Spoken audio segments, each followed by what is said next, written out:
For this problem, we are going to consider the pottery wheel from the video. So if we have a pottery wheel just sitting on a horizontal tabletop, and it has a mass of 0.2 kilograms, sitting 0.1 meters away from the center. So our radius is going to be 0.1 meters, and our mass is going to be 0.2 kilograms. And we want to know, we're going to try to figure out what the coefficient of friction must be on top of the wheel based on when the object starts to spin off. So if you remember from the video, as I started to spin it faster and faster and faster, eventually the mass fell off. And let's say we knew that the condition that caused that to happen is that if we started from rest,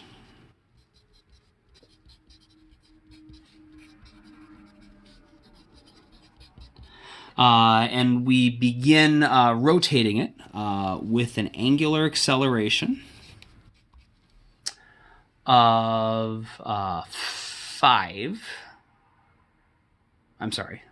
20 radians per second squared. Then the mass started to slip and fall off.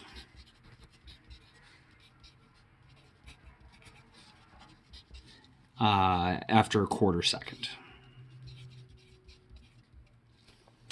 And so I want to know in this case, since static friction is what would normally have kept the object on the pottery wheel, we must have gotten to the place where static friction wasn't strong enough.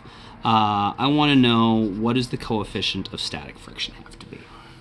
And so I'm going to give you a moment to pause the video and then try to solve this, and then we'll go over the solution.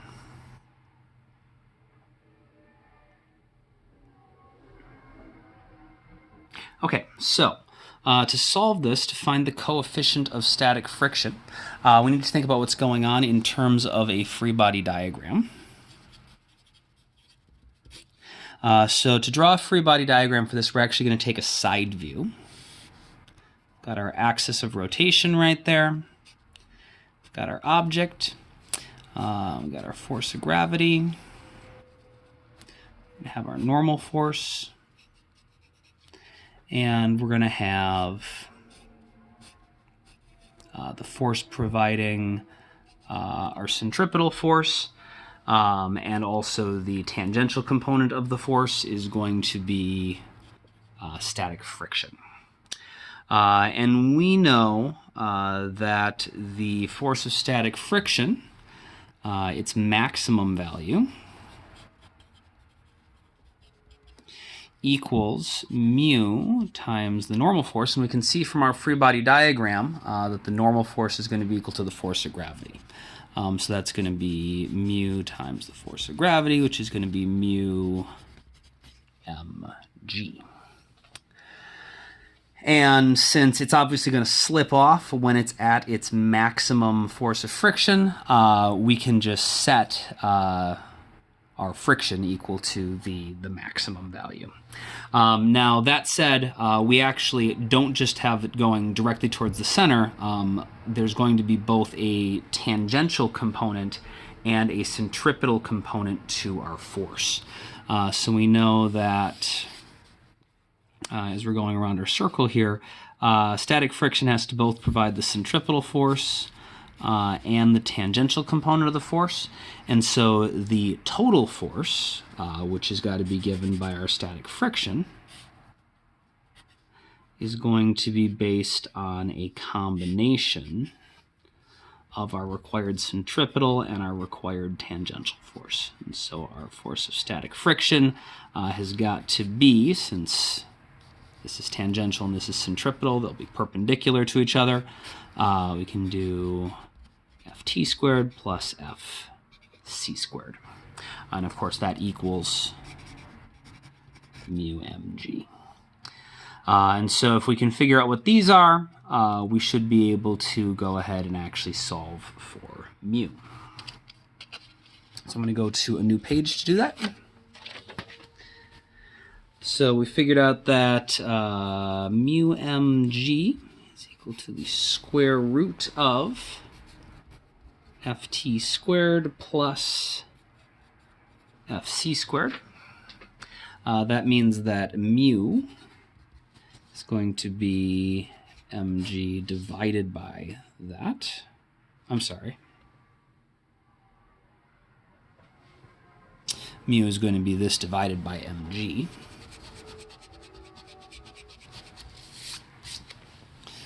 So root ft squared plus fc squared divided by mg. And so we just need to figure out what our tangential and our centripetal components to our force are going to be.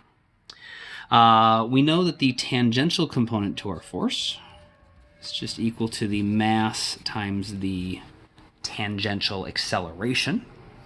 And we know that the tangential acceleration is equal to the radius times the angular acceleration. And we know the angular acceleration is 20. And so we have everything we need for that. We also can figure out the centripetal force. It's equal to mr omega squared. We just need to figure out what the final angular velocity actually is at that moment. We can use our kinematic equations to do that. We know the initial angular velocity is 0. We know that the time was 0.25 seconds.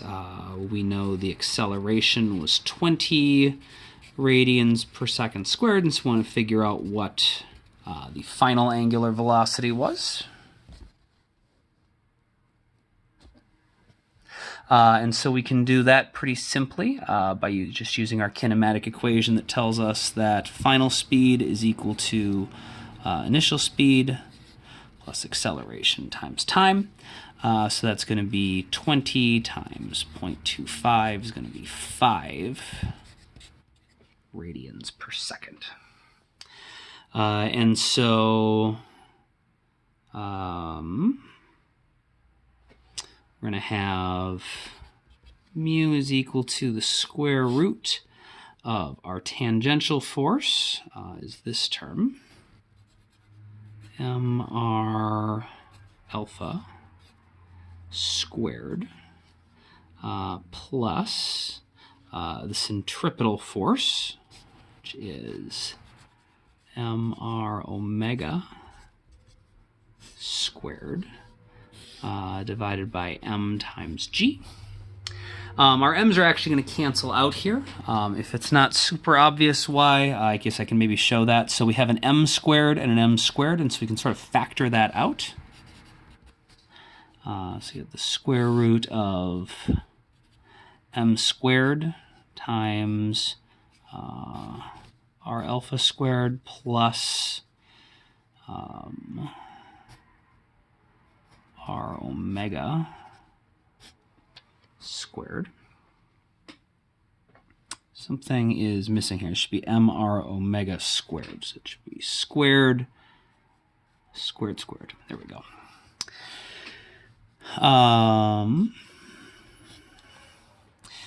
And then divided by mg.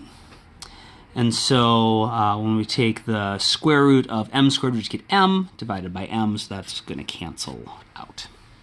And so then we'll just get the square root here is r was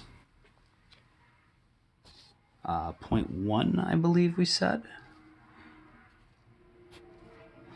Alpha was 20.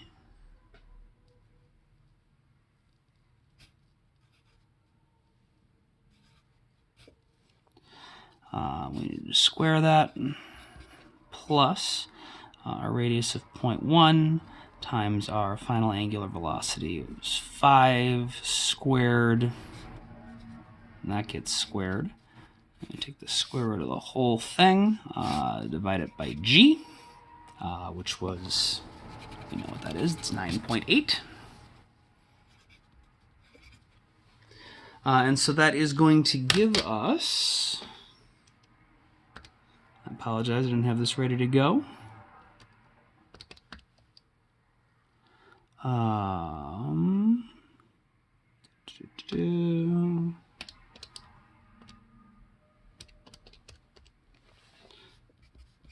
0.327 should be our coefficient of static friction.